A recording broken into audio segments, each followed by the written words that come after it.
So you live in the city and you don't do too many kilometres each week and you're after a cool little electric car to run around town, get you to and from work and have a bit of fun with on the weekend. Well, I've got just the car for you. Welcome to Four Wheels in a Seat. My name is Alex Dalrymple and each week I review a brand new car. To make sure you don't miss one, hit that subscribe button down below. Now, if there was ever a car destined to become the ultimate electric city runaround, it's this, the Mini Electric. Why Volkswagen didn't turn the Beetle into an EV is completely beyond me, but this has allowed Mini to swoop in and pretty much own the electric city car market. In fact, 40% of all Minis sold are electric, and that's the highest penetration of any car maker, bar dedicated EV makers like Polestar and Tesla, of course. Outwardly, there's little to tell this car apart from its petrol-powered brethren. Under the floor, we've got a T-shaped battery, which actually runs the length of the car, and it allows the petrol-powered Mini to be built right alongside the electric-powered Mini for greater efficiency. Up the front here, we've got a blanked-out black grille. Other blacked-out details include the black Mini badge here, and we've got some black surrounds here on the LED headlights.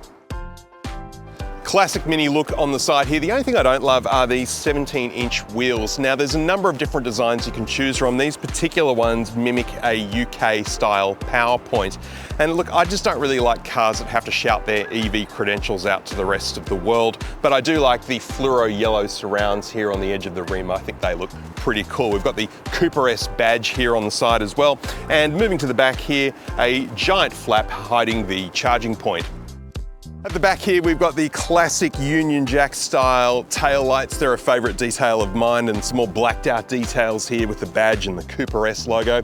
Underneath the tailgate, a fairly small storage space, just 211 litres, probably enough room for a single person's weekly grocery shop perhaps.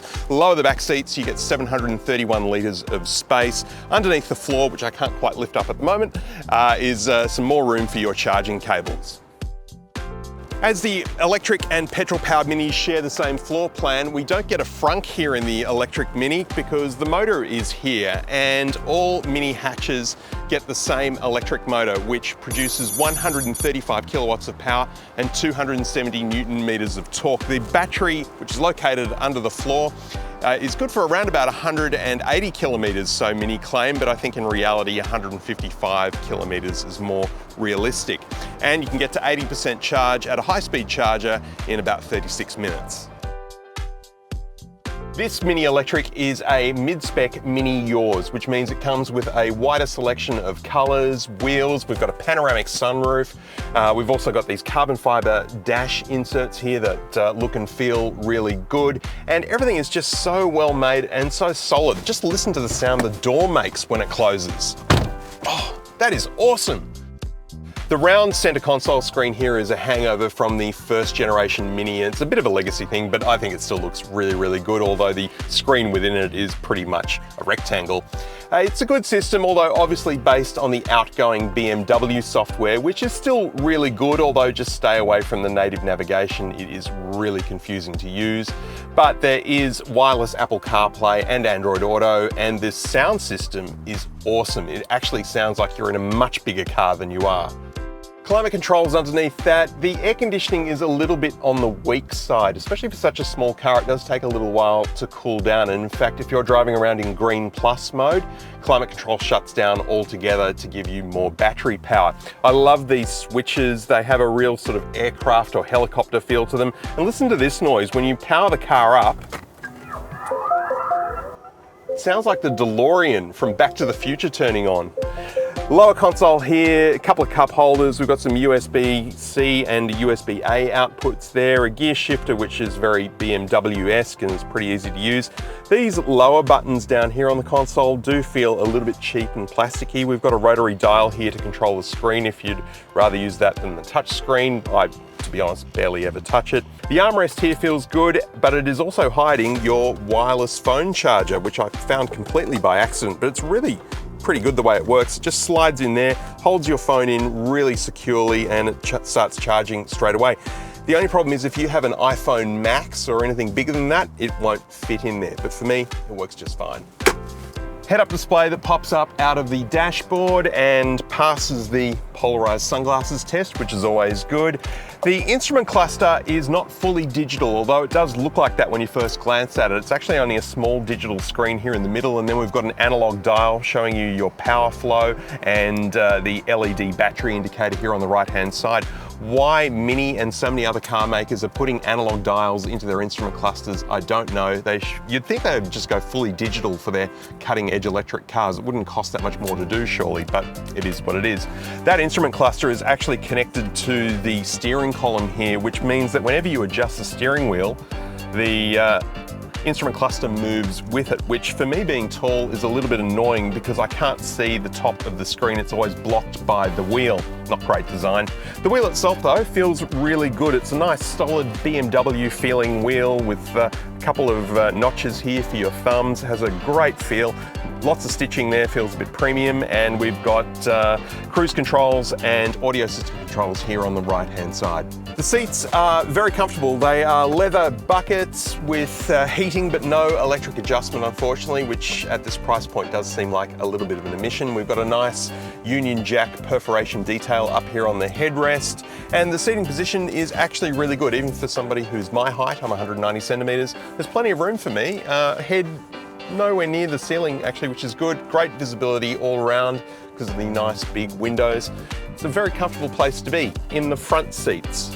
The back seats though are, well, to be honest, purely ornamental. You could squeeze a couple of small children in there on a short trip, but anybody else is going to be a little bit uncomfortable. Another cool feature that this car has inherited from BMW that you may or may not use is its ability to read out the latest news headlines and weather for you. Morning temperature 19, afternoon 27, evening 22 and night 18 Celsius. Morning cloudy, afternoon thunderstorms, evening and night rain. So much information and yet so little friendliness. In terms of materials in the cabin, it's a nice mixture of soft touch up here on top of the dash, the carbon fiber inserts, as I mentioned before. It only gets harsh and plasticky really just down below the waistline here and at the very bottom of the doors, but everything else feels really nice.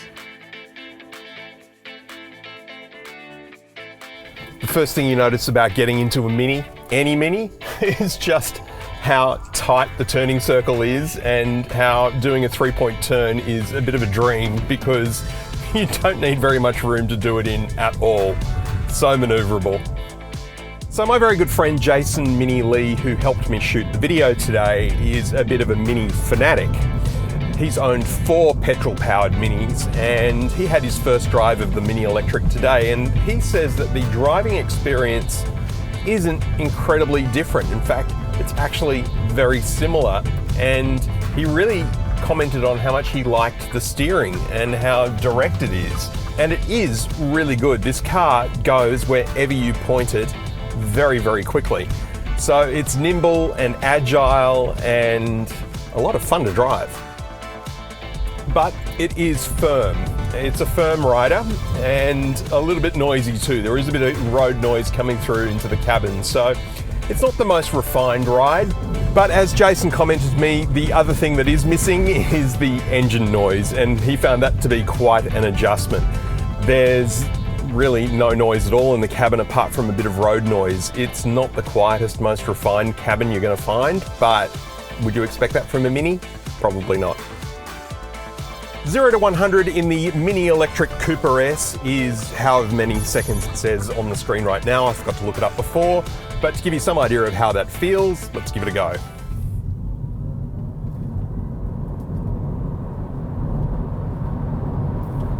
Yeah, it's not too bad. I mean, look, there are far faster electric cars than this one, but not all of them are as agile. And look, to be honest, as a city car, that was pretty good. The Mini Electric feels really good on the freeway. It feels actually quite composed and it feels bigger than it is. Minis are obviously not quite the tiny cars that they were back in the first generation. They have grown quite a bit in the several decades of their existence. So this does feel more like a regular small car, so you don't feel too sort of crowded in by large SUVs and trucks. There is, however, a lot of road noise and a fair bit of wind noise, and it's probably made worse because there is no engine noise. Okay, let's do the active cruise control test. This is where we test how easy it is to turn the cruise control on and off, because it can often be a overly complicated button mashing process to get it done. So let's hit this button here. Oh my God, that was one button push and it's on. And we're slowing down because the traffic's slowing down in front of us. That was too easy. That was one of the most simple systems I have ever used. Why can't they all be that good? There are two levels of regenerative braking control with this car, either intense or not so intense. In not so intense mode, it's a bit more like a regular automatic car. In intense mode, you are pretty much doing one pedal driving. So the car will come to a full stop just by taking your foot off the accelerator, and it's quite aggressive when you are not used to it. It does require just a little bit of finesse to get it right. But once you're used to it, I swear, one pedal driving, it's the way of the future. Now we have 4 drive modes here: Sport, Mid, Green, and Green Plus. Sport pretty much does what it says on the label, turns everything on, makes the car very active, and also drains the battery just a little bit faster. Go into Mid, that's sort of like a normal mode. Green kind of slows things down a bit.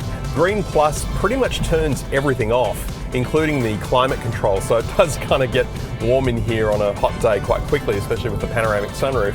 I prefer Mid, and it doesn't seem to make a massive difference on the amount of range you get out of the battery. So for example, in Mid mode at the moment, I've got 83 kilometers of range. Flick it into Sport, it's actually jumped up to 84. I don't know how that's possible.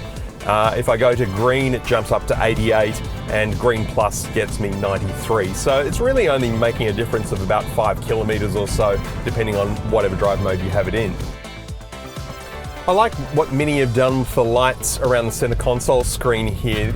In normal driving mode, they give you a quick indication of how much battery power you have left. So at the moment, they're kind of 2/3 lit up, showing that I have about 2/3 of my battery power left.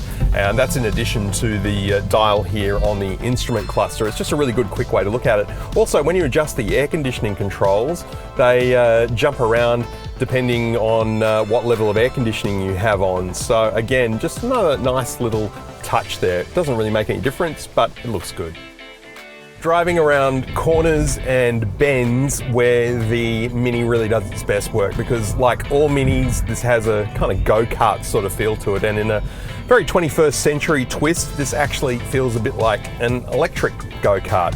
And that's actually how Mini launched this car in Australia just recently, by taking a whole bunch of motoring writers go-karting for the day. It was a lot of fun. But this is kind of like go-karting in the real world. So if your lifestyle sees you driving about 150 Ks a week and you're not lugging too much extra stuff around like a family, and you can plug in and charge every day or two, then the Mini Electric could be the EV you're looking for. But if you go a little further afield and you've got kids, then you might need to look somewhere else. But there are few EVs around that are as much fun to drive as the Mini Electric.